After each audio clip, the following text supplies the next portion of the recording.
कह चुका हूं और मेरी समझ के परे है कि इस बात को इतना तूल क्यों दिया जा रहा है।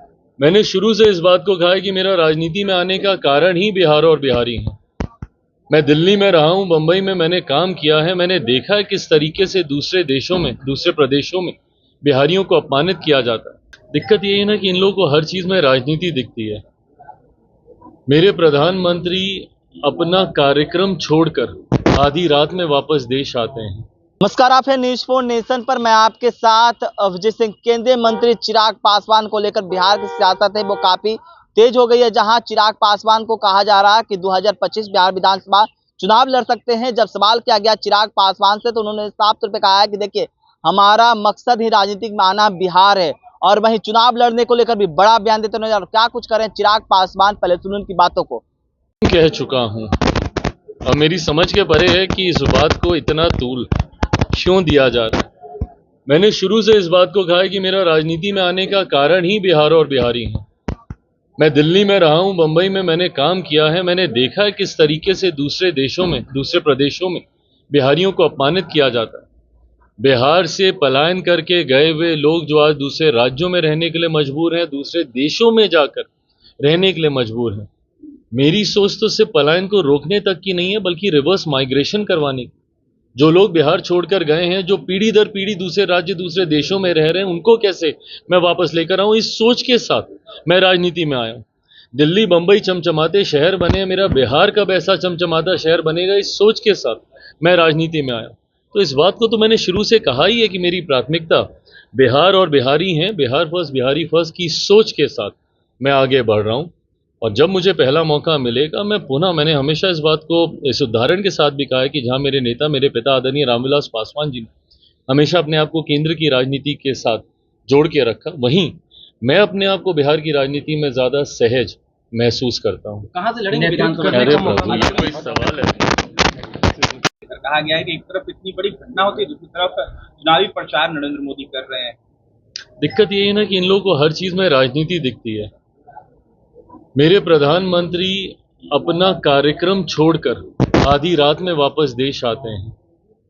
जब उनका सऊदी में कार्यक्रम लगा होता है, उस यात्रा को आधे में छोड़कर वापस आते हैं। मध्य रात्रि से ही नहीं, जिस वक्त ये घटना घटी है उस वक्त से निरंतरता में वो संपर्क स्थापित करते हैं। गृह मंत्री हों, रक्षा मंत्री हों, जितने संभावित विभाग के अधिकारी हैं, उनके साथ आते ही बैठकों का दौर शुरू करते हैं। एक के बाद एक कड़े फैसले लिए जाते हैं। ऐसे में जब आप इन तमाम विषयों पर भी राजनीतिकरण करने लगते हैं, ये हमारे देश की छवि अंतर्राष्ट्रीय स्तर पर गलत दृष्टि में दिखाता है। आज ये समय नहीं है राजनीति करने का। और आज वो जिस कार्यक्रम में आए हैं, अगर इस बात की जानकारी विपक्ष के लोगों को नहीं है तो जानकारी ले। ये उन गरीब लोगों के लिए वो आए हैं जो गरीब कल्याण की योजनाओं के लाभार्थी हैं। उनका हक, उनका अधिकार उनको देने यहाँ पर आए, किसी चुनावी प्रचार में नहीं आए। आज हमारे प्रधानमंत्री जी का भाषण भी देख लीजिए, कौन से विपक्ष के ऊपर उन्होंने प्रहार किया। सिर्फ उन्होंने केंद्र सरकार की नीति, लाभार्थियों को योजना के बारे में उन्होंने लाभ देने का काम किया। पर हाँ, उसी मन से एक करारा संदेश, एक करारा जवाब उन देश और उन संरक्षकों को भी देने का काम किया जो आतंकवाद और आतंकियों को पालने का काम करते हैं। ऐसे में अगर विपक्ष को गरीब कल्याण की योजनाओं से ऐतराज है तो ये सोच उनकी हो सकती है। जहां हमारे प्रधानमंत्री में इतनी क्षमता है कि वो सरहद पे सीमाओं को भी सुरक्षित रख सकते हैं, तो वहीं उतनी क्षमता भी है कि उसी समय में हर गरीब को उनका हक, अधिकार भी देने का कार्य वो एक साथ कर सकते हैं। बिहार में महाराष्ट्र यादव 1.5 घंटा लेट पहुंचे हैं। अब ये तो अब वो अपना बताएंगे भाई कि क्यों लेट पहुंचे। ये तो सम्मान है उनका गठबंधन के नेताओं के प्रति। राजद में अफसोस इसी बात का है कि एक अहंकार है। वर्चस्व की लड़ाई तो गठबंधन के घटक दलों के बीच चलती ही है उनके यहाँ महागठबंधन में, जहां एक दूसरे से बढ़कर कौन है ये दिखाने की प्रतियोगिता निरंतरता में लगी रहती है। ऐसे में देर से आना उन नेताओं के सम्मान को ठेस पहुंचाने की सोच को भी दर्शाता है, जहां वर्चस्व की लड़ाई में अपने आप को आगे दिखाने का प्रयास। 2025 में आपके चुनाव लड़ने की बात है और साथ ही एनडीए के चेहरा बनने की भी बात है आपके, चाहे वो कोई भी नेता हो। देखिए, इस बात को ये घटना जितनी दुखद है उतनी ही निंदनीय भी है।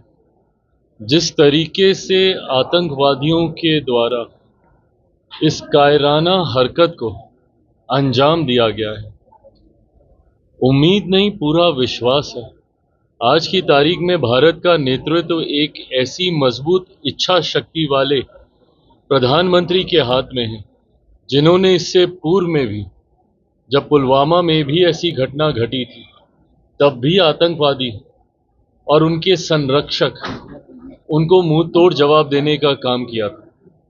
आज पहलगांव में जिस तरीके से ये घटना घटी है, इस पर भी उन्हीं की भाषा में उतना ही मजबूत जवाब देने का काम हमारी सरकार करेगी, जिसकी शुरुआत कुछ नीतिगत फैसलों से की जा चुकी है।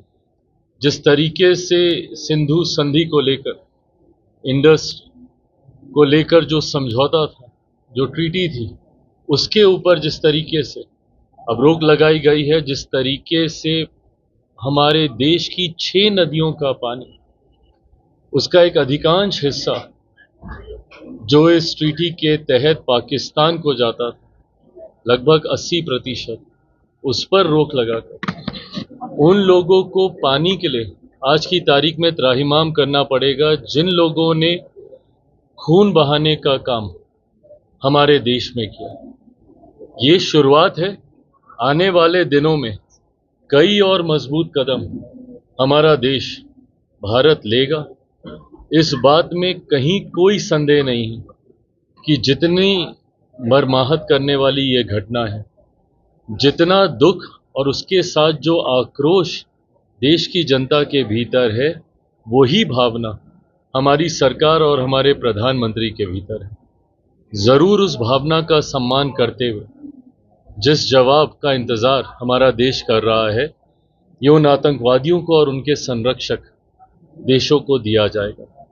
साथ ही में मैं अपनी तरफ से उन पीड़ित परिवारों के प्रति भी संवेदना और श्रद्धांजलि व्यक्त करता हूं, जिन्होंने अपनों को इसमें खोया, और जो लोग घायल हैं वो जल्द स्वस्थ हों, ये भी कामना करता हूं। विपक्ष ने लेकिन तो आपने साफ तौर पर सुना, चिराग पासवान साफ तौर पर कहते हुए जा रहे हैं कि हमारा राजनीतिक में आने का मकसद ही बिहार है और बिहार फर्स्ट, बिहारी फर्स्ट की बात करते हैं। और जिस तरह से हम मुंबई में भी काम किए हैं, दिल्ली में भी रहे हैं, जिस तरह से बाहर बिहारियों को किस तरह से गाली दिया जाता है, अपमान किया जाता है, वहीं बात करें तो पहलगाम में जो घटना हुई उसको लेकर भी क्या कुछ कहा चिराग पासवान ने, आपने सुना। तमाम न्यूज़ स्पॉन्सर के साथ नमस्कार।